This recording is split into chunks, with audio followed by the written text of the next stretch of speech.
বিসমিল্লাহির রহমানির রহিম। আসসালামু আলাইকুম। আশা করি আপনারা কুশলে আছেন। আজ আমি একটা নতুন বিষয় নিয়ে আপনাদের কাছে উপস্থাপন করব, যেটা কখনোই কোনো ডাক্তার বা হেলথ কেয়ার প্রোভাইডার আপনাদেরকে জানান না। সেই জিনিসটা হলো hyper sexuality and the hidden secrecy of wellbeing, which is never informed you by your doctors or health care providers. যারা বিশেষ করে বয়স্ক মানুষ এবং যারা অলরেডি নন কমিউনিকেবল ডিজিজে সাফার করছে, বিশেষ করে যেমন ডায়াবেটিস বা হাইপারটেনশন, এদের জন্য সেক্সুয়াল অ্যাফিনিটি বা সেক্সুয়াল অ্যাক্টিভিটি বা যৌনতা কতটুকু করা দরকার সেটা কিন্তু আমাদের ফিজিশিয়ান বা ডক্টর বা হেলথ কেয়ার প্রোভাইডার তাদেরকে বলে দেন না। As a result 86% diabetic patient cardiac প্রবলেমে ভোগেন এবং অনেকে মারা যান, মায়োকার্ডিয়াল ইনফ্রাকশন বা হার্ট অ্যাটাক করে মারা যান। বিকজ আমাদের এই যে সেক্সুয়াল অ্যাফিনিটি, এই হাইপার সেক্সুয়ালিটি, বিশেষ করে 40-50 বা 60 বছর বয়সের পরে গিয়ে যারা হার্বাল ইউজ করতে চায় বা ড্রাগ ইউজ করতে চায়, তাদের জন্য এটা খুব ফার্টাল কনসিকুয়েন্সেস ডেকে আনে সিস্টেমে। কারণ আমাদের সেক্সুয়াল যে মেকানিজম, এটার জন্য আমাদের লিভার, আমাদের কিডনি হার্টকে রক্ত সাপ্লাই করে, হার্ট ব্লাড সাপ্লাই করে আমাদের পেনিসে, দেন পেনিস ইরেকশন করে এবং সেক্সুয়াল অ্যাক্টিভিটিস সম্পন্ন হয়। এবং প্রোস্টেট সিমেন্স বা বীর্য তৈরি করে আমাদেরকে হেল্প করে। কিন্তু এটা যখনই আপনি যত বেশি স্ট্রেস করবেন এবং যত বেশি ড্রাগ খেয়ে আপনি এই জিনিসটাকে এনহ্যান্স করতে চাইবেন, তখনই কিন্তু আপনার প্রোস্টেট এনলার্জ হবে, বিপিএইচ হবে, ইভেন প্রোস্টেট ক্যান্সার পর্যন্ত হয়ে যেতে পারে। অনেক পরিচিত জন, অনেক বন্ধুবান্ধব এই সমস্যায় ভোগেন। এবং ওল্ড এজে প্রত্যেকটা পুরুষই দেখবেন যে বিপিএইচ বা প্রোস্টেট এনলার্জমেন্টে সাফার করেন এবং অনেক পেশেন্ট হার্ট অ্যাটাক করে মারা যান। তাহলে এই জিনিসটা আমি বলবো যে এখন থেকেই আপনারা সাবধান হবেন। যারা বিশেষ করে 50 পার হয়ে গেছেন বা 50-এর আগেই ডায়াবেটিস বা নন কমিউনিকেবল ডিজিজ হাইপারটেনশনে ভুগছেন, তারা যেন আমরা সাবধান হয়ে এই বায়োলজিক্যাল নিড ফুলফিল করি বা যৌনতাকে প্রশ্রয় দিই। এবং আরেকটা জিনিস যেটা হাইপার সেক্সুয়ালিটির ব্যাপারে, যে অনেক পুরুষ মনে করেন যে যৌবন বা যৌনতা অফুরন্ত, কিন্তু পৃথিবীতে কোনো কিছুই অফুরন্ত নয়। এই জিনিসটা আপনাদেরকে বুঝতে হবে। পৃথিবীতে কোনো কিছুই অফুরন্ত নয়। কারণ তেমন মানুষের যৌবন কিন্তু 14-15 বছর বয়স থেকে শুরু হয় এবং এরা 54-55 বয়সে গিয়ে শেষ হয়ে যায়। মেয়েদেরও ঠিক তাই, তাদের ওভাম সিক্রেশন হয় 14-15 বছর বয়স থেকে। 45 থেকে 52 বছর বয়সের ভিতরে তাদের কিন্তু মেনোপজ হয়ে যায়, অর্থাৎ তাদের আর ওভুলেশন হয় না, ডিম্বাণু ফর্মেশন হয় না এবং তাদের বাচ্চা কাচ্চা হয় না, অর্থাৎ মেনোপজ হয়ে যায়।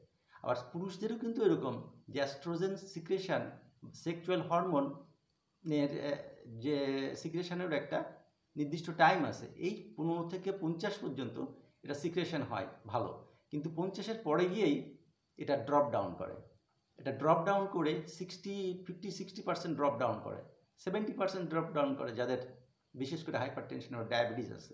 কাজে এই গ্রুপটাকে আপনাদেরকে সাবধান হতে হবে এবং সাবধান হয়ে এটার প্রতি আপনাদের অ্যাফিলিয়েশন কমাতে হবে। Repeated intense sexual fantasy, arts and behaviors that a lot of your time feel as they are belong control. Compulsive sexual disorder বলে এটাকে। বাধ্যতামূলক যৌন আচরণ, বারবার অনিয়ন্ত্রিত আচরণ। আমাদের দেহে অক্সিটোসিন হলো হাইপোথ্যালামাস দ্বারা উৎপাদিত একটা পিটুইটারি গ্ল্যান্ডের একটা হরমোন। এই হরমোনই এই সেক্সকে কন্ট্রোল করে এবং এইটার যখন সিক্রেশন বেরিয়ে হয় তখনই আপনার সেক্সুয়াল অ্যাফিনিটি হয়। এবং এই কজ অফ হাইপার সেন্সিটিভ, এই কজ অফ হাইপার সেক্সুয়ালিটিরও একটা কারণ আছে। যখন মানুষ রেগে যায়, অ্যাঙ্গার হয়, স্যাডনেস, লোনলিনেস, তারপরে পার্টিকুলার ফ্যান্টাসি আর পাস্ট ট্রমা, এই কারণেও কিন্তু মানুষজন হাইপার সেক্সুয়ালিটি সাফার করে। এই হাইপার সেক্সুয়ালিটির জন্য তারা বিভিন্ন ধরনের ড্রাগস ইউজ করে, যেমন এবং হার্বাল ইউজ করে, যেমন হলো একটা ভায়াগ্রা বা জিনসেং বা আসমিদের হার্বাল টি, এইগুলা তারা ইউজ করে এবং ইউজ করে তাদের সেক্সুয়াল অ্যাফিনিটিকে বুস্টিং করে। Crazy over boosting their sexual stamina at any cost. এই জিনিসটা করতে গিয়ে তারা বিপদে পড়ে যায়। এবং আমাদের কিডনিরও কিন্তু, আমাদের হার্টের রক্ত সাপ্লাই করার একটা সীমাবদ্ধতা আছে।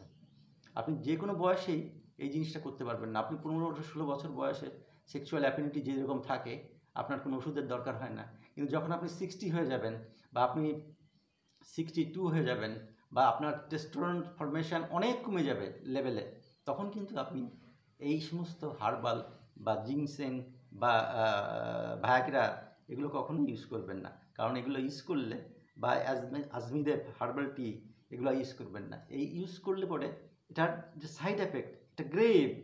All this medicines come with some grave side effects that may potentially compromise your sexual health as well as your well-being in the long run. এই সমস্ত ড্রাগগুলো কিন্তু আসলে কখনোই সেফটি না, যেগুলো আমরা সেক্সুয়াল স্ট্যামিনার জন্য খাই। কাজেই আমাদেরকে এখনই সাবধান হতে হবে। এবং অনেক মানুষ পৃথিবীতে হার্ট অ্যাটাক করে মারা যায়। পৃথিবীতে সবথেকে বেশি মানুষ মারা যায় হার্ট অ্যাটাক করে। এবং এই হার্ট অ্যাটাকের পিছনে কিন্তু অনেক মেন রিজন হলো এই হাইপার সেক্সুয়ালিটি এবং those who are older people. এবং এটা করতে গিয়েই তারা কিন্তু হার্ট অ্যাটাক বা হার্ট ফেল করে মারা যায়। এবং এই যে জিনিসটা, এটা কোনো ডাক্তার, কোনো সার্ভিস মানে হেলথ কেয়ার প্রোভাইডার কোনো পেশেন্টকে কিন্তু বলে দেয় না। As a result they are continuously using these drugs, herbal, and keep on sexuality. So এই জিনিসটা সম্পর্কে আমাদের সবাইকে জানতে হবে, বুঝতে হবে এবং সাবধানতা অবলম্বন করতে হবে। বিশেষ করে সুতরাং যারা নন কমিউনিকেবল ডিজিজে ভুগছেন এবং যারা 55 ক্রস করে গেছেন, মানুষ ছেলেদেরও হয় অ্যান্ড্রোপোজ হওয়ার কারণে তাদের কিন্তু সেক্সুয়ালিটি কমে যায়, পুরুষদেরও যেমন মেয়েদের মেনোপজ হয়। কাজেই অনুরোধ থাকবে, নন কমিউনিকেবল ডিজিজ যারা সাফার করছে বা যারা 55 বা 60 পার করে গেছি, তারা যেন আর্টিফিশিয়াল ড্রাগ বা হার্বাল ইউজ না করি। আমার চেম্বারে অনেক লোকজন আসে 60, 50, 65 এসে বলে আমার ডিসফাংশন হচ্ছে, আমাকে ওষুধ দেন। তাদেরকে আমি বুঝাই যে কত বছর আপনি কনজুগাল লাইফ লিড দিয়েছেন। তা বলে 30 বছর, 35 বছর। আমি নট এনাফ। আপনার যৌনতা বা সেক্সুয়ালিটি অফুরন্ত নয়, এটারও একটা লিমিটেশন আছে। অর্থাৎ 14-15 থেকে 50-55 এই 40 বছর আপনার যৌনতা থাকবে বা আপনার সেক্সুয়াল অ্যাফিনিটি থাকবে। এরপরে যদি আপনি এটাকে এনহান্স করতে চান বা জোরপূর্বক আপনি কোনো মেডিসিন হার্বাল ইউজ করেন, তাহলে কিন্তু আপনার সিস্টেম কলাপস হয়ে যাবে এবং সেই সিস্টেম আপনার মৃত্যু পর্যন্ত ডেকে আনতে পারে। সো আজকে যে একটা স্পেশাল টপিক আপনাদের জানালাম, আপনারা আশা করি বুঝতে পেরেছেন, বুঝবেন এবং সেইভাবে সাবধান হয়ে চলবেন এবং সেইভাবে আপনারা লংজিভিটি এবং সুস্থতা নিয়ে বেঁচে থাকবেন। সুতরাং আল্লাহ হাফেজ, সবাই ভালো থাকুন। আসসালামু আলাইকুম ইয়া রাহমাতুল্লাহি ওয়া বারাকাতুহু। Thanks lot to you all.